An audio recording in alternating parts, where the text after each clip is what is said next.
Health natural/disease unnatural. We wish now to call attention to another interesting and important fact in connection with what has preceded. It is valuable because it is knowledge that can be put to practical use, and although a simple truth, it is one which we need to understand and realize fully. Whatever is in accord, in harmony with nature, we rightly call natural. That is what natural means, as we all know. On the other hand, whatever is out of accord, out of harmony with nature, is unnatural. That is what unnatural means. This is all simple, self-evident, if we think of it. The reader has already anticipated our application of this truth. We are safe, without any question, in asserting that health, physical or bodily health, is natural to man, is in accord and in harmony with nature. Equally true must it be that disease is unnatural, out of accord or harmony with nature and nature's laws.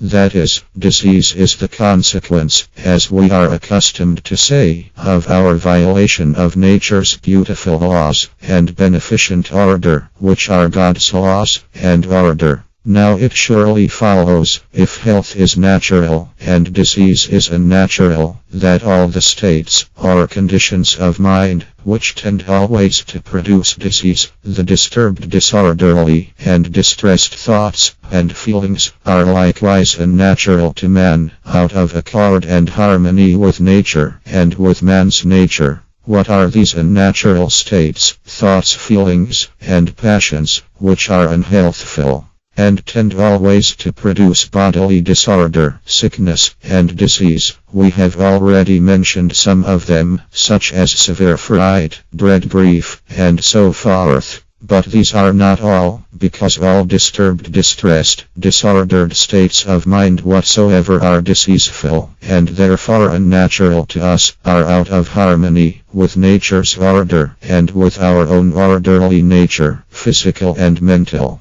This is true of every disturbed state, of every kind and degree. Fear, worry, anxiety, grief, regret, remorse, despair, resentment, brooding care and disappointment, feelings of disgrace, shame, and guiltiness, an upbraiding conscience, feelings of hatred, malice, revenge, cankerous suspicion, envy, jealousy, bitterness, ill will, ill temper, in a word, all the ill passions and vicious, sinful disorders of mind, heart, and soul are unhealthful and unnatural. Is there not truth in the old saying that sickness, disease, came into the world by sin?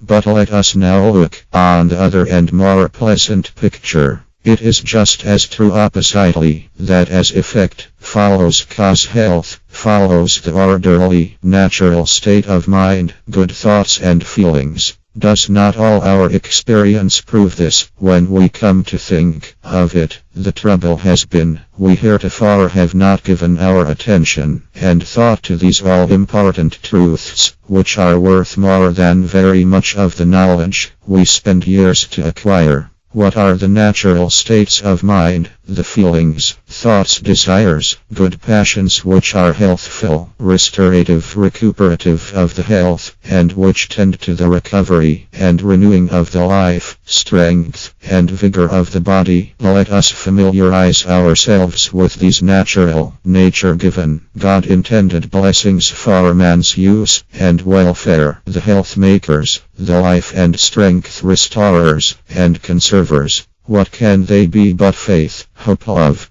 goodwill, a good conscience, good temper, cheer, content, joy, trust, all serene, tranquil, satisfying feelings, exhilaration, exaltation, all happy, joyous, blessed states of mind and soul. These are the life-bestowing, health-creative, strength and youth-renewing elixirs, and they make possible to men length of days. These are as natural as they are healthful, are what good Mother Nature tries to make our own, are what the good God and Father wishes ever to crown us with. Do not indeed our ill states of mind, our evil, vicious, sinful thoughts and feelings have to do with our illnesses and diseases? We do not live out half our natural days, half the natural length of life, which nature, or the God of nature, designs us to live. The present average length of life is only 35 years. Half or 2/3 of the magnificent gift of life on earth, which the Creator puts into our hand, we throw away. Is not sickness a sin indeed? Does not our religion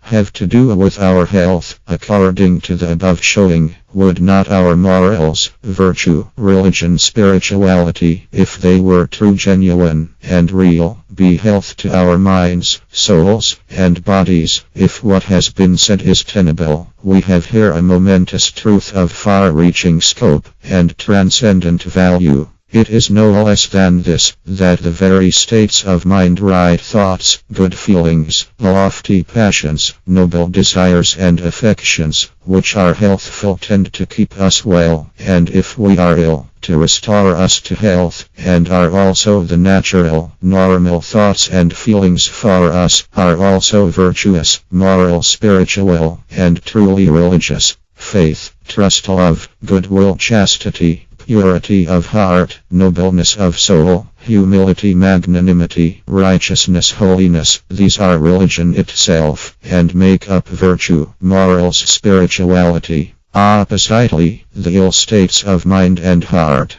and soul, all ill feelings and evil passions, which, as we have found, are unhealthful and therefore unnatural, and out of harmony with our true nature, are immoral, vicious, unspiritual, and irreligious. Of a truth, then we can say, largely at least, that our bodily health depends on our mental, moral, and spiritual health.